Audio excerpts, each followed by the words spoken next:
পরাগভেলী voluntary blood donors ফোরামের রজত জয়ন্তী বর্ষ উপলক্ষে বিভিন্ন অনুষ্ঠানের সাথে এদিন শিলচর রাজীব ভবনে থ্যালাসেমিয়া রোগের বিষয়ে এক আলোচনা সভার আয়োজন করা হয়।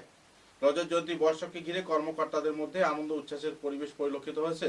উল্লেখযোগ্য যে সাধারণ নাগরিকদের সচেতন করতে সংগঠনের পক্ষ থেকে এই আলোচনা সভার আয়োজন করা হয়েছিল। কর্মশালায় মুখ্য বক্তা হিসাবে উপস্থিত ছিলেন হায়দ্রাবাদের বিশেষজ্ঞ চন্দ্রকান্ত আগরওয়াল এবং অন্যান্যরা।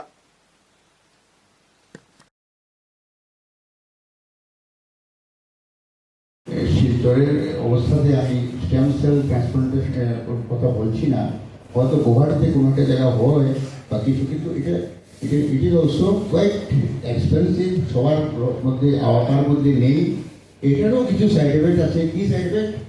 Post and recipient, post versus graft mismatch, ওটাতে অসুবিধা হয়ে যায়। যাই হোক, এটা একাডেমিক, এটা আপনার ধরে আপনি ওইটা না হয় আমরা ম্যানেজ করলামই, কিন্তু এটা সহজ দ্রব্য নয়, সবাই বসের মধ্যে নয়। এখন এখানে তো নেই, গুয়াহাটিতে হয়, হয়তো দু চারটা হয়, কিন্তু it is not that easy to get. বলা খুবই সহজ, কিন্তু অত সহজ নয়। আরেকটা হলো জিন থেরাপি। আপনি জিনটাকে, ওই যেখানে যে জিনগুলো যে আছে, ক্রমজোর মধ্যে হাজার হাজার জিন আছে, ওই জিনটা কোনো সময় জিনেরও একটু এদিক ওদিক হয়ে যায়, ডিসজাংশন, মোজাইকিজম এইগুলি আছে, ওইগুলিকে একটু আবার মডুলেশন করে। এইগুলি ভেরি ভেরি সফিস্টিকেটেড। ধরুন বড় বড় কান্ট্রিতে, আমেরিকা, এইসব জায়গাতে হচ্ছে হয়তো বা, আমাদের এটা এখনো ইয়ের মধ্যে ধরতে পারে নয়। শুধু পরীক্ষার খাতায় আমরা আনসার লিখতে পারি, এটা ঠিক। তো এগুলি এখনো প্র্যাকটিক্যালি ফিজিবল নয়, ভায়াবল নয় আমাদের এখানে। তো এই হলো গিয়ে আপনার ট্রিটমেন্ট সম্বন্ধে ধারণা পেলাম। এখন সোশ্যাল ইম্প্যাক্ট। একটা বাচ্চা থ্যালাসেমিয়া যখনই হয়ে গেল, বাচ্চাটার কথা ভাবুন, পরিবারের কথা ভাবুন, সমাজের কথা ভাবুন, দেশের কথা ভাবুন। যে বাচ্চাটা হয়ে গেল, সেই বাচ্চাটা কতটা এফেক্টেড হবে, যার বাচ্চা এরকম আছে সেই জানে এটা কী ব্যাপার। এই যে বললাম যে টপ করে এখন আমরা ব্লাড দিয়ে দিব, কোথা থেকে সে আসছে, কোথায় থাকবে, কী হবে, ব্লাড কোথায় পাবে, এইসব জিনিস প্র্যাকটিক্যাল থিঙ্কিং, এটা হলো একটা। তারপরে হলো এই বাচ্চাটা ঠিকমতো ইয়ে করছে না, স্কুল ড্রপ আউট হচ্ছে, স্কুলে যেতে পারছে না, ঠিকমতো ইয়ে হচ্ছে না, মা বাবা ফ্রাস্ট্রেটেড হয়ে আছে যে বাচ্চাটা কী করবো কি না। বাচ্চারাও কোনো কোনো সময় হয়তো ইয়ে থেকে সাফার করে, ফ্রাস্ট্রেটেড হয়ে যায়, আমার what is in future for me, আমার জন্য সামনে কী অপেক্ষা করছে, এটা ওর ডিপ্রেশনে চলে যেতে পারে। সো এটা তারপরে হলো গিয়ে যে আমরা যারা সমাজ সচেতন মানুষ, এরা সমাজ সচেতন, আপনারা এই সবাই যারা এই কাজ করছেন, আপনারা এটা চিন্তা করে দেখুন যে আলটিমেটলি এটা সমাজের উপর কতটুকু প্রভাব ফেলছে।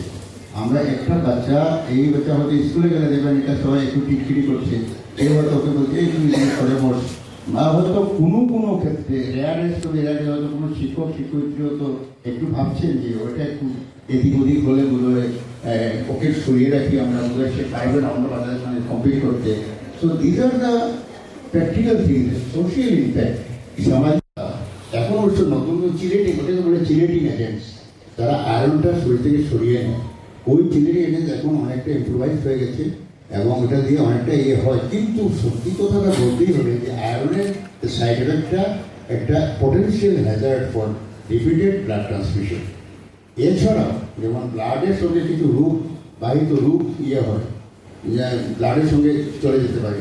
আমাদের ল্যাবরেটরি কোনো সময় 100-র মধ্যে হয়তো 0.1% ভুলভ্রান্তি হয়ে যায়, সেখানে এই transmission, syphilis, malaria, transmission hepatitis B, hepatitis C, এগুলো ডেঞ্জারাস রোগ।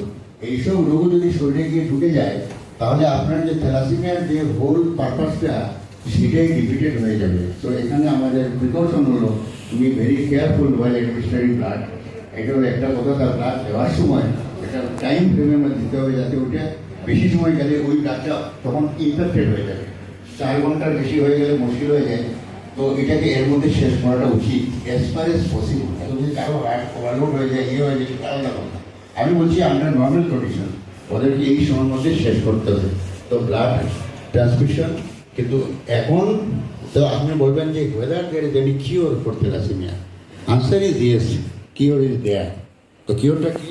কিওরটা হলো বোন মেরো ট্রান্সপ্লান্টেশন, স্টেম সেলস ট্রান্সপ্লান্টেশন। তো এই কথাটা